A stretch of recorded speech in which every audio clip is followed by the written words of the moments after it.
Alright, so we're going to discuss about the principle of flight. This is the basic things about aerodynamics for pilots. The examiner will asking you, if you're flying the single engine, okay, what is the forces that contribute for the single engine airplane to fly, okay? We have to know all the principle of flight, the single engine airplane, what is the four forces in the airplane, and what is the left turning tendency, what is the impact of center of gravity. If you put the bags a lot of bags and make the center of gravity too forward or too aft, okay, then what is the impact for the airplane? What's the impact to the stability? So what is stability, and what is the impact of the aerodynamic with the airplane performance, okay? Because that really matters. In the check ride of private pilot, our examiner will not ask you very deep about aerodynamic because you are not the NASA pilot. You're just a private pilot who fly for leisure. So that's the idea. As long as you know the concept of the fundamental of flying, right, then you can fly the airplane better.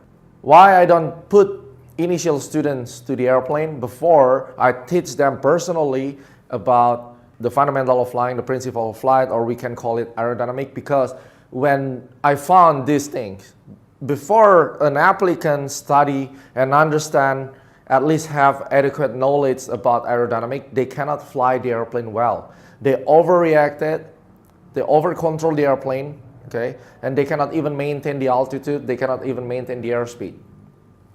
So the aerodynamic is the core for a pilot to fly the airplane good. Some pilot, maybe they can fly the airplane without knowing the aerodynamics, but when they go for the bigger airplane, if they jump into the instrument flying, when they cannot see outside, they're following all the needle, the small needle, and when you require to maintain some very tight airspeed, very small heading variation, and very tiny altitude, like commercial pilot, the deviation is only 50 feet. You cannot more than that. The ATP is 25. So the aerodynamic will be the core of your knowledge that can make you do very smooth and flawless flight. The examiner will ask you why the airplane can fly. Normally people answer because of lift. So what is lift and how we can see the lift? What produced the lift? Now we talk about the law of the Bernoulli, the law of the Newton, right? And then that's how you explain to the examiner about that. In this course, you will understand about principles related to flight and be able to correlate with the real world flying. The most important part, you are not designing the airplane. You are here to study as a pilot. So why does this matter to you? Because we want to relate it, all the principle, all your knowledge, transfer all in the brain into your hand. Because everything in your head, okay, everything in your brain, you will transfer that to your finger.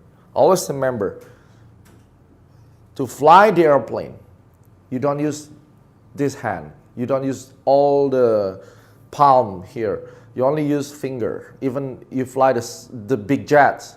When you fly manually, yes, I know you hold this yoke. We call that the control column or yoke. But you don't use all the palm, all your power with the hand, because you're gonna over control of the airplane.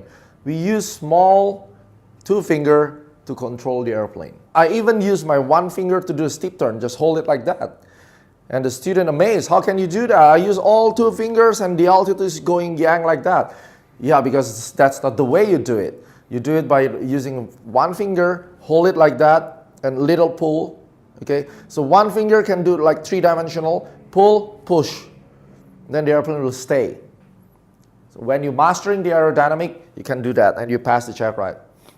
The element, we're going to talk about airfoil design characteristic, airplane stability and controllability, turning tendencies and load factor in airplane design, and that's more than enough to pass the oral exam. So why the airplane can fly? Because we have lift. And how we produce the lift produced by the nature. It's the Mother Nature give you a lift, right?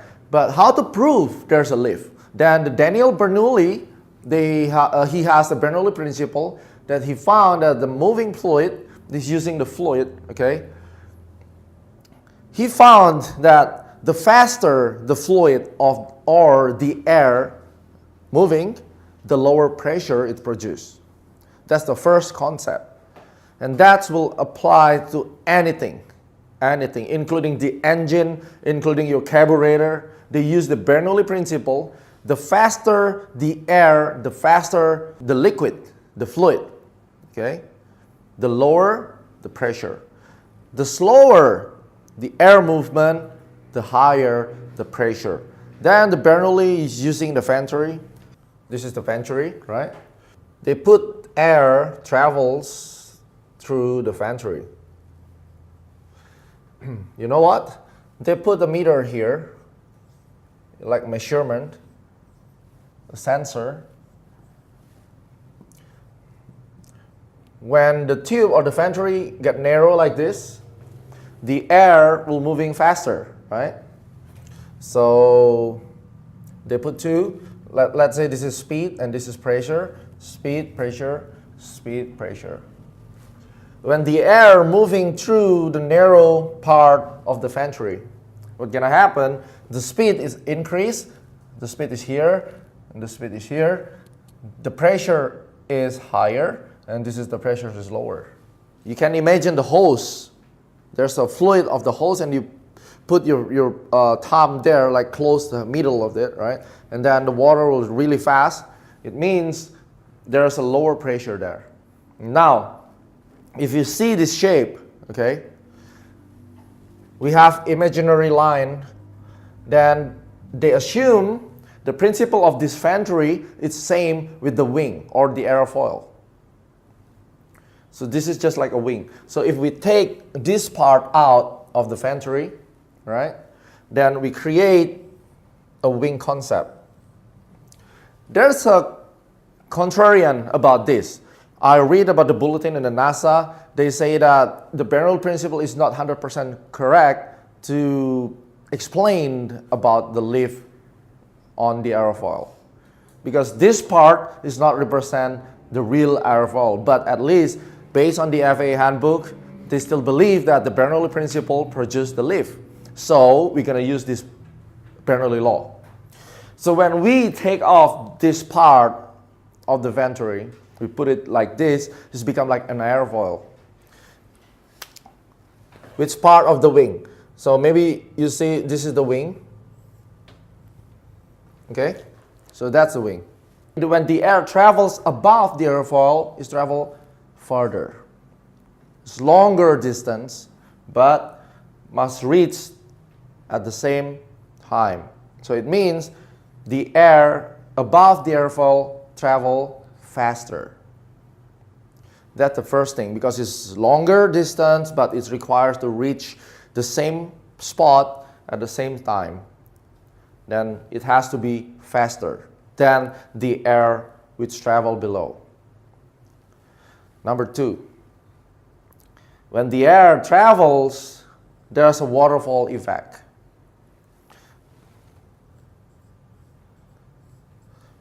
When the air hit this leading edge, this deflection like this and coming down like that, right? So this is the center of pressure. The center of pressure has an opposite force. We call that center of gravity. This is the waterfall effect. Coming up and down. That's why it goes faster. So based on this principle, we can simply say that the air is faster above and slower below based on the Bernoulli Principle. So how about the pressure above?